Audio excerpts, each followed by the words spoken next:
All right, Blake Harris, we talked Dodger baseball. We're about an eighth of the way through the season already, as crazy as that sounds. We talk to our insider next in 2 minutes. Thank you, Christopher.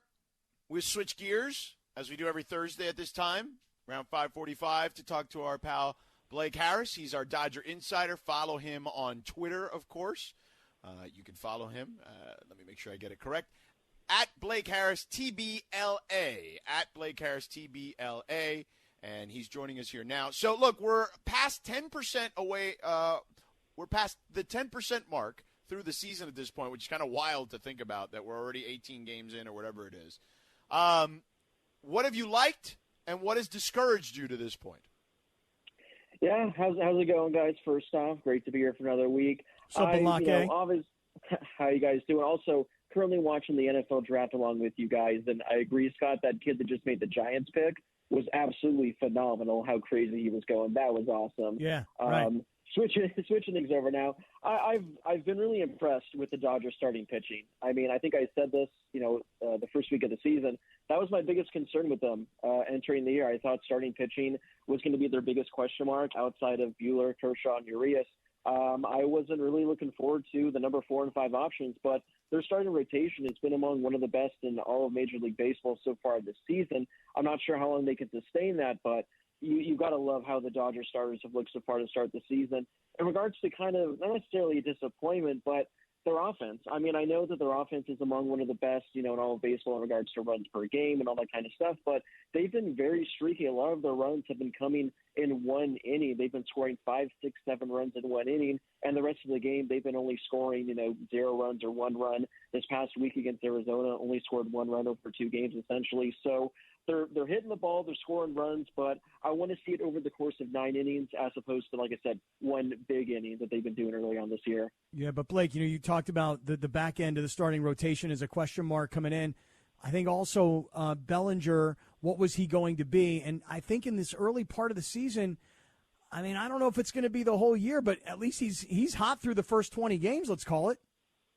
Yeah, and, he just won Player of the Week honors, which surprisingly, when I heard this, I was thinking, man, when he won MVP a couple years ago, he was probably Player of the Week a couple times a month their whole season, but he only won Player of the Year, I think, 1 time during that 2019 MVP season. So when you have, hundreds of players across baseball, and you're the best among all of them, that's quite the accomplishment. So I know he kind of cooled off this week, but he's leading the Dodgers in home runs. I think has the 2nd or 3rd highest OPS. I know that was a stat you love that I brought up a couple weeks ago. But, yeah, I mean, he's been really impressive at the plate. And, again, the defense he provides in center field is Gold Glove worthy. So, again, only, 3 weeks at this point in the season. But, yeah, I mean, it's unbelievable how he's looked like a completely different hitter compared to last season. I won't quite say it's 2019 Bellinger yet.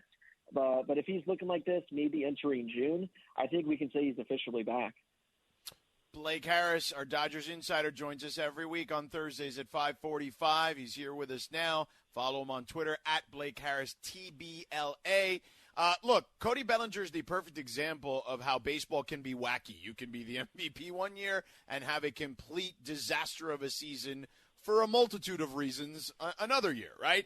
And I'm not saying that's where Mookie Betts is right now, but Mookie Betts is not playing the way that people have come to expect. Even last year, I thought he was not Mookie-esque, let's say. It's only 17 games for him. It's 18 games overall for the team. What are you seeing from him that makes you feel like something is not right? Yeah, that's the thing with Mookie Betts we've become accustomed to is even last year, like you said, it was kind of a down year, but a down year for him is like a career year for a lot of players. This year, his numbers are down. He did have that one big game in San Diego last week where he had 2 home runs, but his power is down. I believe last I looked, he was hitting below the Mendoza line, below 200. The good thing is he's still managing to get on base. He's actually leading the National League in runs scored, but he's definitely looked a little different at the plate this year. I know he got off to a late start during spring training, so I'm not sure how much that impacts it.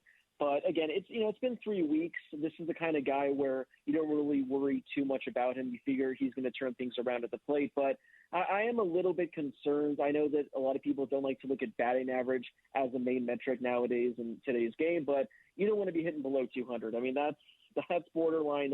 You're getting sent down to the farm if you're hitting below 200. So hopefully he's able to, turn things around. But again, this is a guy where the defense he provides in right field, and he is able to get on with walks, and he's a force on the bases. So he's really valuable in that asset. So I'm sure the power is going to come and his average is going to creep up. But yeah, I think at this point in the season, he's probably been my biggest concern in regards to guys in the Dodgers starting lineup. All right, let me pose something to you guys. You ready? So the Dodgers in the opening series lost 2 out of 3 to the Rockies. Now, they've beaten a bad Cincinnati team. They swept through those guys. They beat the world champs 2 out of 3. They beat the Padres on the road 2 out of 3. And they lose 2 out of 3 to the lowly Arizona Diamondbacks. My goodness. See, what I'm getting at here is you hate to lose series to bad teams.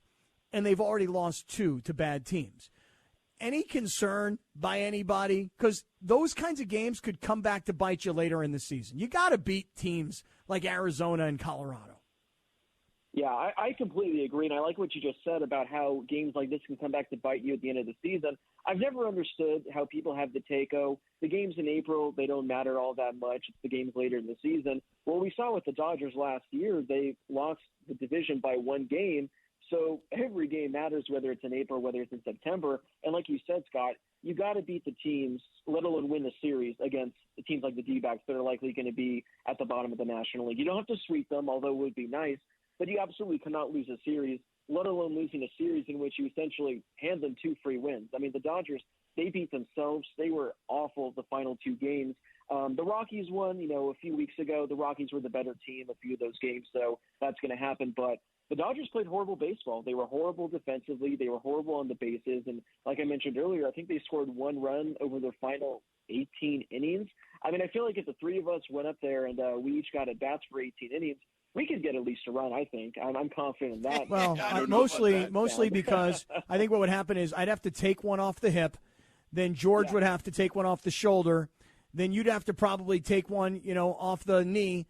And then hopefully we'd get a wild pitch and we could steal home. That's probably our best chance. Yeah, we're definitely not stealing home. What the hell's wrong with you? Well, no, I'm wild pitch. I'm going to run home as fast as I can. Yeah, all right, well, there you go. Yeah, I love it. See, I believe in small ball. I'd be butting you guys over. We're going to produce some runs. Somewhere Juan Pierre is listening and saying, yes, so do I. I still believe in small ball. Yes. So Blake Harris with us here, our Dodger Insider, each and every Thursday at 5:45. You can follow him on Twitter at Blake Harris, TBLA, TB as in boy, or Blake in this case. Real quick, last one for me at least. The Giants last year, everyone kind of felt like they overachieved, like they were good. I mean, they were sustained. They had sustained success throughout the season, but I felt like coming into this season, I even talked to Giants fans who were like, yeah, they're probably like a 500-ish team, and that may end up being the case. But it doesn't feel that way when I watch them. I feel like that Farhad Zaidi is actually building something there, and they're pretty good. Am I wrong to feel that way? I'm right with you there. I mean, last year especially, it seemed like every week, okay, they're going to cool down. This isn't going to last. This isn't going to last. And next thing you know, they're winning 107 games and winning the division. And entering this year, it's like, well, last year was just a fluke. They were just getting insanely lucky. And yeah, you look, granted, again, it's been 3 weeks, but I think they have the second best record in all of baseball right now. And they're just doing typical Giants things. There's brand new players that have come up and are being difference makers. So I guess they're, a really good team. This is no fluke. Farhan Zaidi, I mean, this guy, as we've learned, is an absolute genius, what he did with the Dodgers and what he's done with the Giants. So I know Dodgers fans don't like to hear it, but it looks like the Giants are going to be a force the rest of the season, which definitely makes the division race more exciting and makes the rivalry that much more exciting as well, especially when these 2 teams are among the best in all of baseball. Giving a little bit of love, though, to Gabe Kapler. Go ahead. You going to jump in here with the pick? Cappy, you going to ask him about your Padres fans getting smoked not only on the field but in the stands too, or no? Oh man. Yeah, I mean, listen, there were some good Padres Dodgers stadium scraps. I mean, what can I tell you? I mean, it started Friday night. Do you guys know this, by the way? You're going to take the Padres at home, bring the Dodgers, who are going to bring a lot of fans. And do you guys know what they did on Friday night down at Petco Park? Are you guys familiar with this? What? No, they had a beer fest. Beer fest with $5 craft beers before the game. Oh, boy. I mean, aren't the Padres organizationally just kind of looking to start fights? They might as well have pushed Padre fans into Dodger fans. Yeah, made the whole stands like each section a ring, basically. Hey, we got the Dodgers coming to town. Let's have a beer fest because we don't expect a lot of people to show up. Are you kidding me? Yeah, Octagon Night is what they should have called it. Right. At that point. Yeah. My goodness. So. Yeah, it happened. I mean, there were some scraps out there in the stands. Blake, you were down in San Diego, weren't you? No, I wish I was, though. I mean, being there for a Padres Dodgers series at Petco Park, one of the best stadiums in all of baseball. I wish I was. The way my fighting skills are, I probably would have stayed away from some of the ones I saw on Twitter. That's probably for the best. But yeah, I saw some blows that were going down, and there's some rowdy games when those two teams meet up. Yeah, I thought you were down there because I saw a picture on your Twitter, and I was like, oh, Blake went down to San Diego. No, he put a video out that looked like you were there, but it was a great video for sure. Yeah. Nice job by you, Blake. Tell people where they can find your work. You guys can find me on Twitter at Blake Harris TBLA. Find all my tweets there. If you're a Dodgers fan on Twitter, definitely head over there. And you guys can find all of my writing, posting daily articles, Substack.BlakeHarris.com, or it's the other way around, BlakeHarris.Substack. I think either works. But yeah, again, if you're on Twitter, you can find me there. Some great stuff. Are you a member of the Circle of Trust? Are you in the Sedano and Kap Twitter community? I believe I am. I don't often use the communities tab, but last I checked, I think I am. Yeah, you need to get into the community. I need to learn how to use it. Yeah, feel free to throw some Dodger stuff in there for sure. Well, that's what I was going to say. Let everybody know where to go. Yeah. Blake, you're the best, brother. Thanks for dealing with our nonsense and informing us in the audience. We'll talk to you next week. Great time as always. Have a great weekend, guys. All right, my man, Balake. See you, man. Yeah, Balake.